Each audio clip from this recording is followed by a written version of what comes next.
Hello guys, my name is Leslie Mendonca, a tutor from British Academy. Last time I had uploaded a video on listening, and I'm really thankful to all of you for your likes, for your views. Okay, I really appreciate it. And I hope that it was helpful in all the possible ways. And even if you have not accessed it, you can do that. And literally it would be beneficial to a very large extent. Today's agenda that I would be focusing on is another prime or important domain of your OET examination, and that is speaking. That is what I would target on today.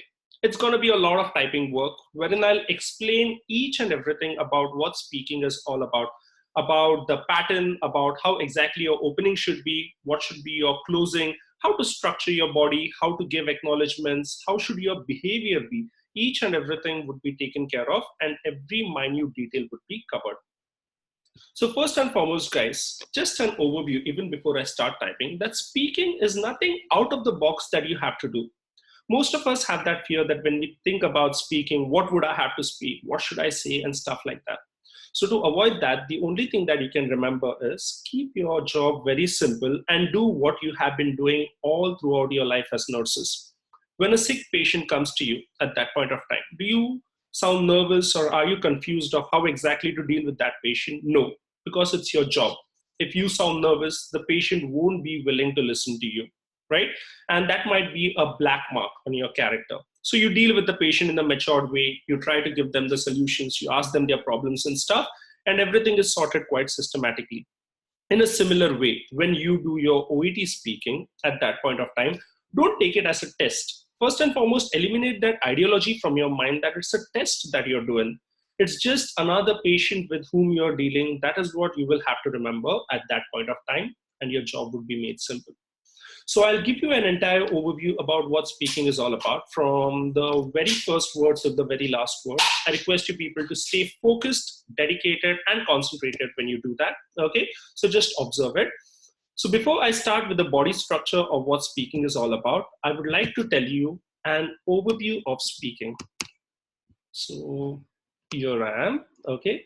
And I will just be giving the starting. So here we start with the first and foremost word of this test, definitely that's speaking, okay? Now speaking is something where it's an interaction between the examiner, who would act as the patient, and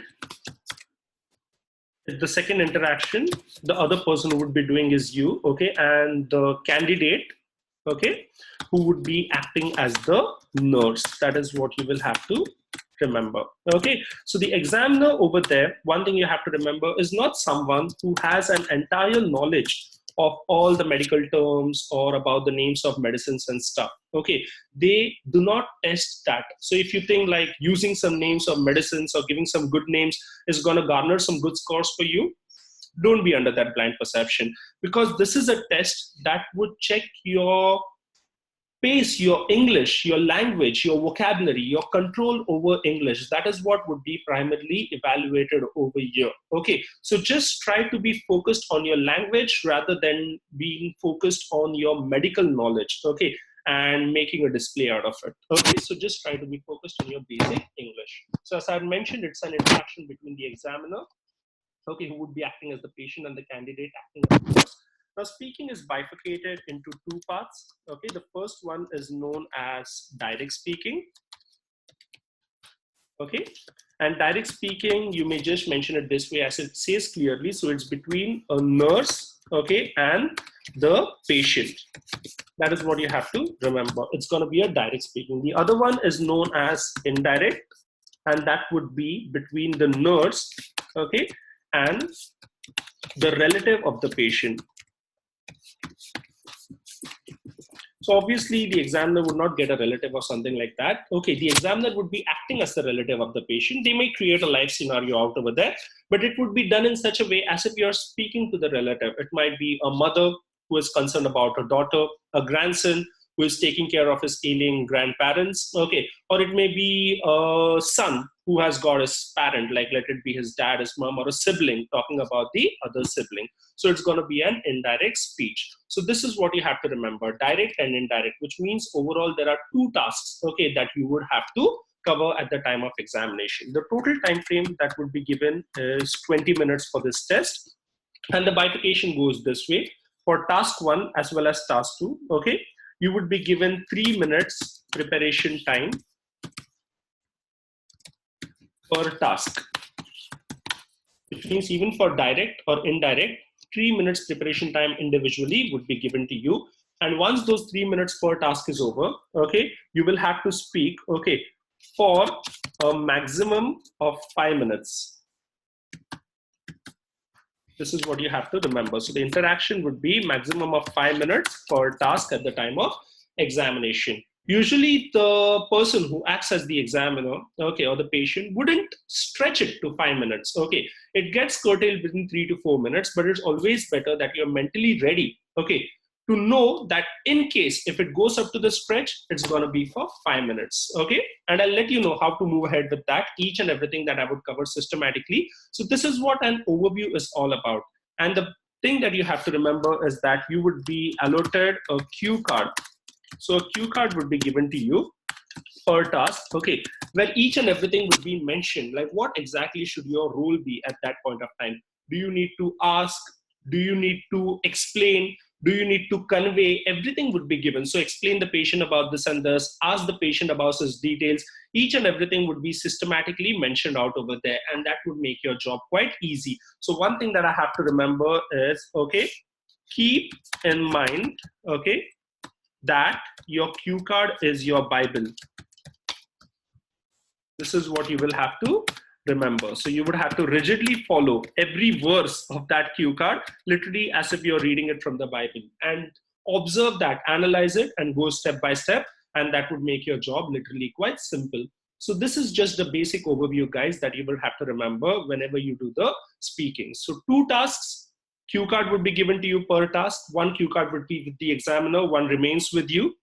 And then you have to follow the cue card quite rigidly and keep on talking till the time the examiner ends the conversation. Now I shall move ahead to the aspects that you should cover, the structure of speaking. Let me focus on that first. I'll just go ahead and erase whatever that I've written over here. All right. So here we go with how exactly your speaking should be structured and how exactly do you need to present that. I'll give you an entire overview of that and cover it step by step. So the first and the most important thing that generally begins with, okay, or gives a gist of your speaking is the opening, which should be very strong. And opening always starts with greetings, okay, of the day. So that depends on the time frame when you're giving your exam. Let me keep it like good morning. Okay, if it's usually the morning time when you're giving the exam. And the second thing that you have to do after giving your greetings is reveal your identity. Okay, and when I say reveal your identity, what are you going to cover over here? Your name, okay, and your designation of what exactly do you work as. Okay, so that is what you would be covering. So just a small statement which would give you an entire overview of how your opening should be. Just take an example that good morning, okay. My name is Leslie Mendonca. You mention your full name over there, okay? And I am one of the registered nurses working in this department. This is what you would mention, working in this department that's been mentioned. Okay, so this would be your standard opening that you would be given. Okay, my name is XYZ, whatever your name is, your designation that I'm one of the registered nurses, okay, working in this department. And your next question, okay, usually when the patient is behest, the meaning of behest is unknown, okay. So I'll just give you an ideology that the patient, when he's unknown, visiting you for the very first time, what should be the next line that you would present? So you gave your identity, you revealed your name, and then you would say the very common thing that the first and foremost that we use, how may I help you today? Okay, the most common one that we use. You may even ask in this way, what brings you here today? Okay, you can even mention that, okay, or plain and simple, what can I do for you? So you can mention any one of them at this point of time. So how may I help you? What brings you here today? What can I do for you? If the patient is unknown, getting it right? and then the patient might mention his problem. So this is how your opening should be. My name is Leslie Mendonca. I'm one of the registered nurses working in this department. What brings you here today? So there is a tone, some life, indicating that I'm confident in my opening and I'm moving ahead with my speech. Once that is being done, okay, you can ask the patient his name. If it has not been listed or mentioned, you can ask it this way. Could you help me with your first name, please? This is what you can mention. So you're asking the patient his full name. Okay. Now, once that is being done, the patient might say, my name is XYZ and all this stuff.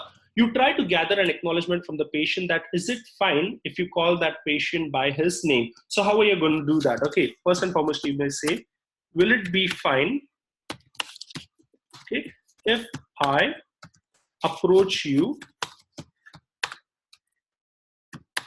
by your first name? So you can mention that. Okay, so will it be fine if I approach you by your first name?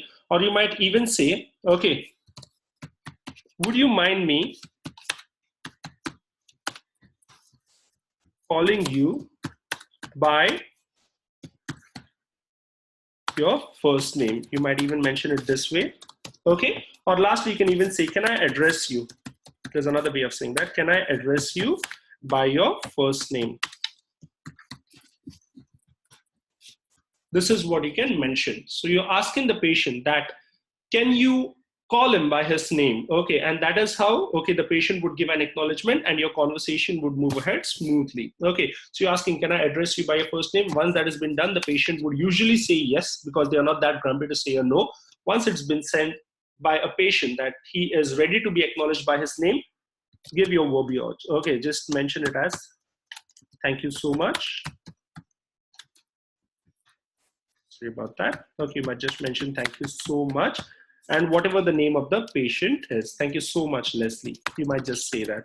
Okay, one more thing that I have to remember is use of a title. Okay, when you say Mr., okay, whenever we say Mr., for example, okay, Mr. Leslie Mendonca, at that point of time, when do you have to use the salutation as a title? Okay, when do you use that? When, okay, you use the patient's full name.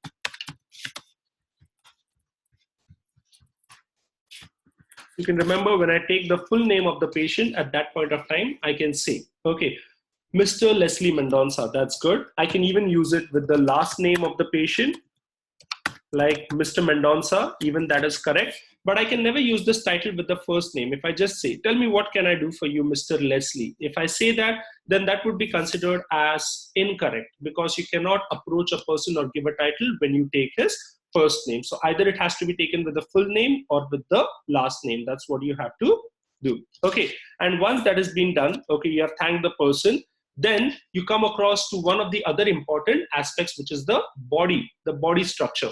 So even before I do that, let me go ahead and erase this stuff. Okay, hope you're finding it helpful till now. Okay, so I'm moving ahead in describing the structure on how should you move ahead with the center part of the cue card that has been presented to you, and that's known as the body, the structure of it. Okay, so when you speak to a person, okay, always the first thing that you have to remember is lay your expectations first. Because what happens when you directly tell to the person that I'll have to ask you this, I'll do that, the patient might not be feeling ready at that point of time. He may not be ready mentally to do that. So what you have to do is, first and foremost, lay your expectations from the patients. And how are you going to do that? What are the statements that you would use when you lay your expectations? Plain and simple. There are few things that I would like to know from you before we move ahead with this conversation. Okay, you can just mention that before we move ahead with this conversation. Will that be fine with you? So once you say that, okay, will that be fine with you? You are indicating that you are respecting the person's time. You're telling him that, are you ready to dedicate your time frame? Are you ready to invest, okay, some precious time of yours to give me that information? Majorly, if you do that, the patient always comes with the response yes, because he knows that it is done for him. Okay, so you might just mention it this way. Will that be fine with you? Or the other way of saying it is, there are few things okay, which I would like to ask to provide you with a prompt and affirmative solution. So prompt, which means immediate, okay, and affirmative, which means positive. So you're clearly mentioning it to the patient that there are a few things you would like to know to give the patient a prompt, an immediate reply to whatever his pain or the thing that is going through. And even the solution would be affirmative, which means you would really try to make it positive from your end. That is what you would have to remember. Okay. After that, once you do that, okay, once you mention, always start with something basic first and tell him that way. Let's start with something basic first. Okay. So once that has been done, could you help me with your diet pattern, please? Or could you speak something about your diet? More simple, rather than talking about diet patterns, could you speak something about your diet? Okay. So once that has been done, then you move ahead to sleep, then you move ahead to his day-to-day chores and stuff like that. So just another example, could you speak something about your diet? Okay. When do you usually prefer to sleep? You might just ask him. There are some words that can be used for speaking, like we may use hit the sack. Okay, that's the meaning. And the other is call the night. Okay, both the meanings are same, that is to sleep. But hit the sack is not that quite often used, especially if the patient is elderly or unknown, because that might sound a bit informal. But you might just talk it on a normal basis. When you talk to someone at that point of time, you may use this word, hit the sack, or call the night. Okay, calling the night, which means sleep. You can use that with the patients. That's no problem with that. So that is what you have to remember, the first thing that you would do. Okay, once you start with that basic stuff, the next thing that you mention to the patient is, okay, I would like to garner, the meaning of garner is gather, okay, some more information from you. Okay, so you're laying your expectations, okay, that you'll ask, okay, some more information from the patient, and be assured that I will try to make it quick. When you mention that to the patient, okay, when I'll try to make it quick, okay, usually who do you do that with? When the patient is grumpy, okay, or the patient does not have time, the patient is running late. At that point of time, when you think that gathering the information is important, you cannot let the patient lose. So at that point of time, gather the information, but keep your acknowledgement ready. Make it clear in the mind of the person that you're not going to take much time. You would try to make it quick. So the patient knows that definitely this person is going to help me out to make it quick. Okay. The next thing that we are going to focus on, one of the most important parameters, okay, that is, I'll let you know what exactly it is, acknowledgements.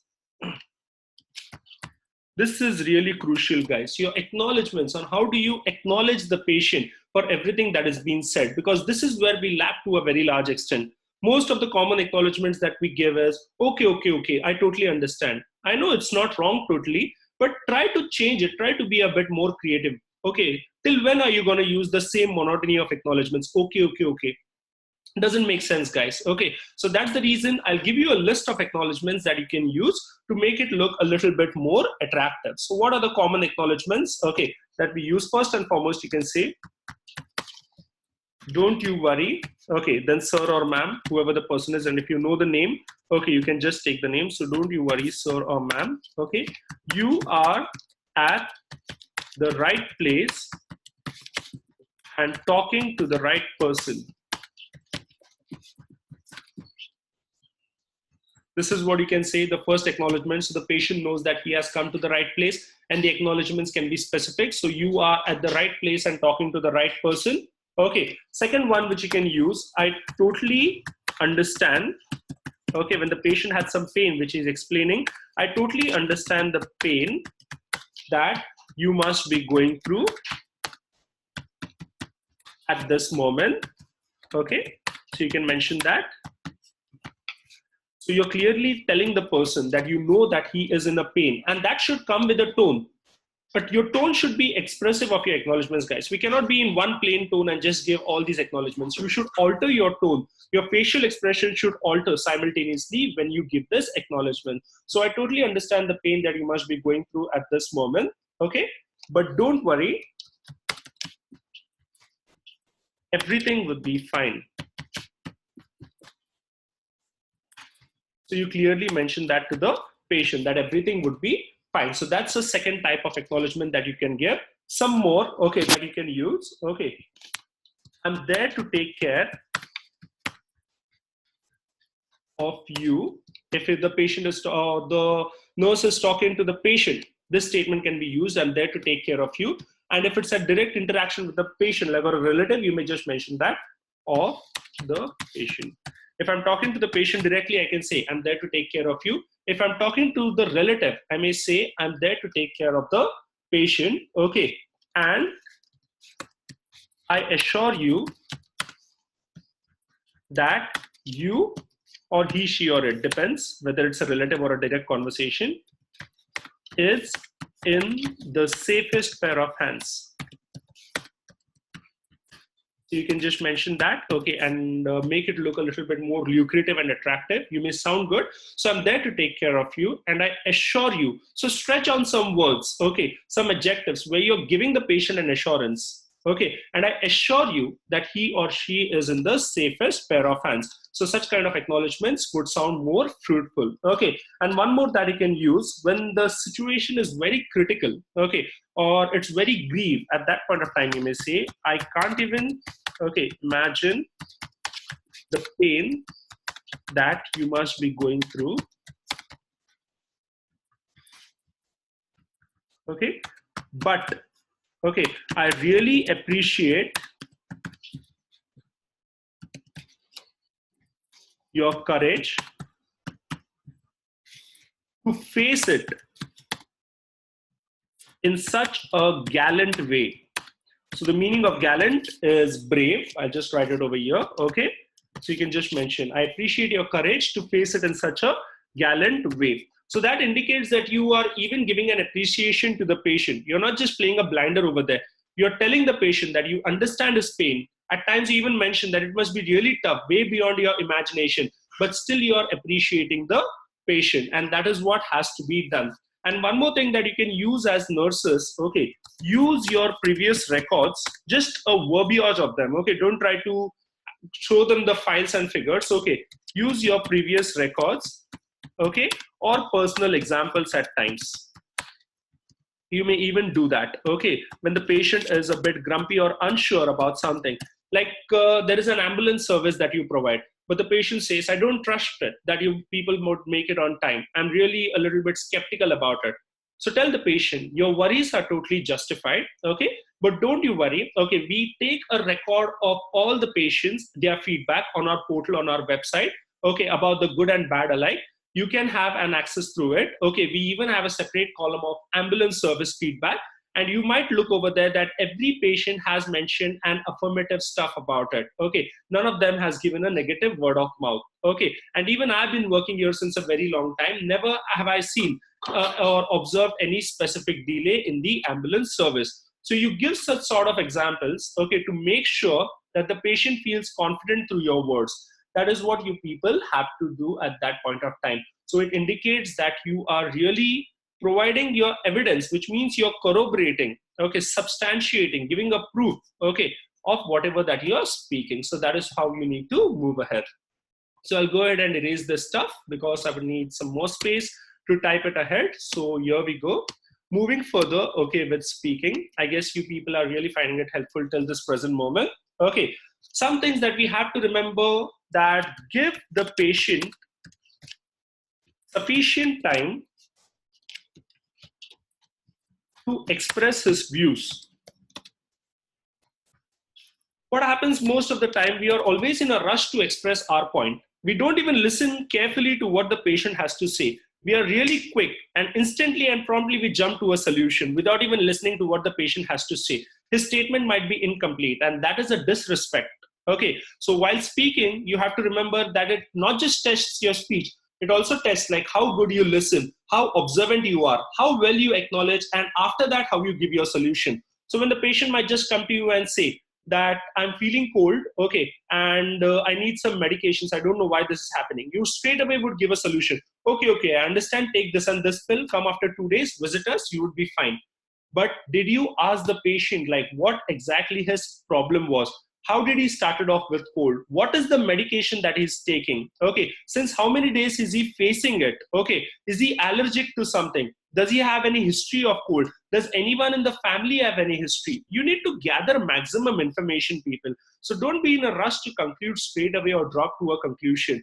First, listen patiently, then try to analyze and express. Getting it? That is what you need to remember. The second thing, okay, keep your pace slow. This is really important, guys. What happens? We are very pacey at times. So we try to cover maximum information in the stipulated period of time. If you're good in English, if you're fluent, well and good. Your pace can be respected. But sometimes what happens is we try to speak fast and the words get locked into our mouth and we are not able to express that clearly. And to avoid that, okay, you are requested to keep your pace slow so that everything goes systematically. Okay. Other thing that you would have to remember is encourage, motivate, and appreciate the patient in the most affable way. Okay, the meaning of affable is friendly. Okay, so this is what you will have to remember. So encourage the patient in the most affable way. Try to keep it as friendly as you can and try to encourage him. Try to motivate him. You don't be dejected or lost. The patient might be grumpy. The patient might be complaining. The patient might be good too. That depends on his behavior. But you shouldn't lose your focus. You shouldn't be livid, angry, agitated, or lost at that point of time. Rather, you keep your calm, you keep your patience upright, and trust me that the exam has to end. No matter how grumpy the patient acts, he's not going to do it for throughout. You don't lose your focus or go away from your cue card. You keep on practicing and speaking whatever that has been mentioned to you, and you won't lose out on anything. That is what you would have to remember, guys. So keep these basic things in mind whenever you do the body or the structure of the task. Now, moving ahead to the last parameter of your speaking, which is again quite important. None of them can be underestimated, okay, in any aspect. Everything is important, your opening, your body, and your closing. So now moving ahead to how exactly would you close your speech, okay, when you talk to the patient. The very first thing that you might say is, I hope, okay, so you're not giving a confirmation entirely. I hope I have answered, okay, all your queries. Might just mention that. I hope I've answered all your queries. And now, okay, you are feeling, you might just mention feeling better, or you might even use pacified. Okay, hope you're feeling pacified. And wait back for the patient to say yes or no. Okay, I have seen my students, or many of them, straight away rushing to a conclusion. Like, I hope I've answered all your queries and now you're feeling better. Is there anything else I can do for you? Don't be in a rush. Wait back for the patient to acknowledge. So I hope I've answered all your queries and now you're feeling better. He might say yes. Then the second thing, say this, okay, I'm really happy, okay, that I could do that. You just mentioned that. I'm really happy that I could do that. Is there anything else you wish to know? That is what you can mention. Is there anything else you wish to know from me? You can just mention that. Okay. Usually the patient says no because the conversation has to be ended. Okay. It cannot be pushed ahead. So, is there anything else you wish to know from me? The answer is usually no. Okay. Don't never mention this way. Is there anything else that I have missed? Sometimes you may do that. Never say that. If you say, is there anything else that I have missed? The patient doesn't know it. How would he say, yes, you have missed out on this and that? So that would be a negative mark on your speech. So avoid saying that. Plain and simple, keep it this way. I'm really happy that I could do that. Is there anything else you wish to know from me? The answer is usually no. Okay. And then the last thing, okay, once he says no, okay. All right, then you might just mention it this way. All right, then in future, okay, if you need any aid or assistance, please do not hesitate